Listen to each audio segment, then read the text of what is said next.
Бишкектин көчөлөрүнүн биринде жөнөлө бараткан кызга жыңалач эркек кол салды. Аны ордунда тизгинин тартып кармашты. Май кызматкерлери менен жөнөкөй адамдардын кайым айтышкан видеосу тарады. Ошондо кимдики туура? Албетте комментарийге ой пикириңизди жаза кетиңиз. Өспүрүм кыз унаа айдагандыгы үчүн ата-энесине 15 000 сом айып салынып, унаасы айып короого токтотулду. Баткендеги жерден чыгып жаткан газ жөн эле ысырап болуп жатабы? Элдик видео. Ушулар жаңылыктар түрмөгө видеонун астында бойдо караган бармакчаны албетте басып коюңуз. Ошондо гана сиздер Кыргызстанда жана башка өлкөлөрдө болуп жаткан акыр жаңылыктардан кабардар болуп турасыздар. Эме таккан болобу силерге? Болобу. Өзүң билесиңби? Жок, өзүң билесиңби? Сен Сөзүңө жооп бербейсиңби? Азыр сүйлөп атпайсың. Жок, макул, не болду? Жок, сен ремен таккан милдеттүүсүң, милдеттүү эмесиң зардым. Токтосоң. Токто. Бер алмай. Токтосоң. Сен милдеттүүсүң, милдеттүү эмесиңби? Сен сиребе милдеттүүсүң, милдеттүү эмесиңби?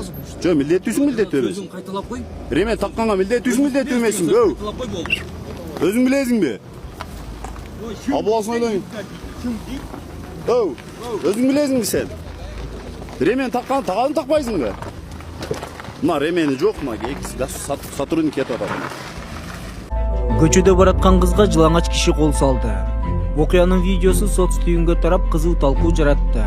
Милиция кызга кол салган киши жана окуядан кийин аны унаа менен алып кеткен адам кармалганын кабарлады. Шектүүлөр убактылуу кармоочу жайга киргизилип, аларга карата майда бейбаштык беренеси менен иш козголду.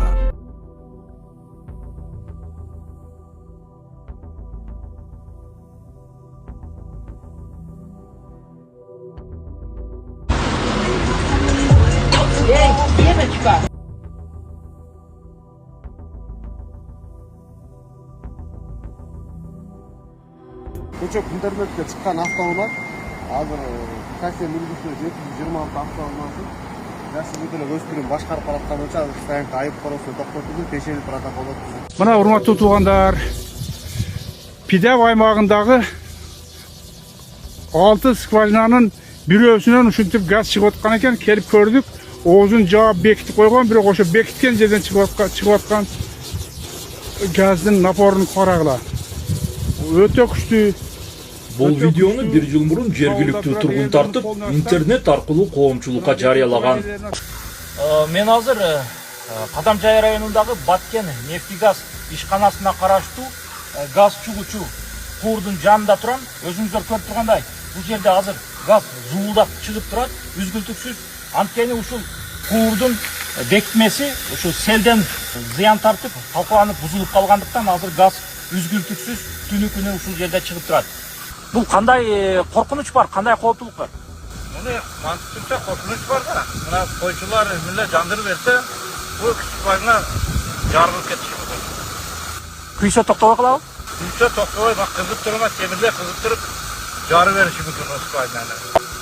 Жергиликтүү тургундардын айтымында бул аймактагы газды Совет доорунда Өзбекстан иштетип, элди газ менен камсыздаган.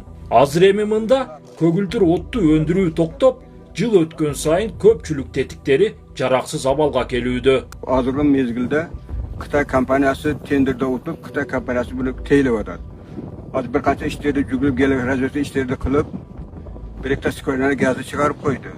Бери основной лёг нефть чыгат.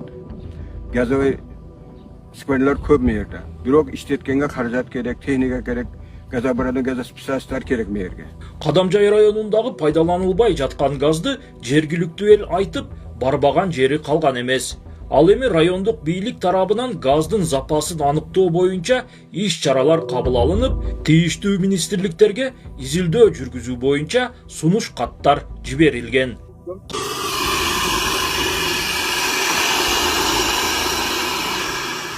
Совет доорунда бул аймакта 200гө жакын газ скважиналары иштеп, миллиондогон калкы бар Фергана облусуна жеткен экен. Бирок азырда көгүлтүр оттун кору көп экенине ишенген элдин бул аймактан үмүтү чоң.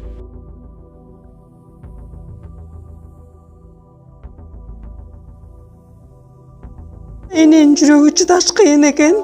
Сиздерден көптөн көп суранабыз. Апалар, аталар, эжелер жардам берилечи. Ассалому алейкум, урматтуу кыргыз элим. Буга чейин сиздердин жардамыңыздар менен Турциядан 5 жолу операция болуп келдик. Эми 2026 жылы 6 операциябызга муктаж болуп турабыз. Сиздерден ошо $10.000 акчабыз жетпей турат. Сиздерден көптөн көп суранам. Баары өзүбүзгө караштуу, мошенниктерден эмеспиз. WhatsApp номерибизге да чалсаңыздар болот. Биздики баары баламдын видеосун да көргөзүп турам сиздерге. Сиздерден көптөн көп суранам.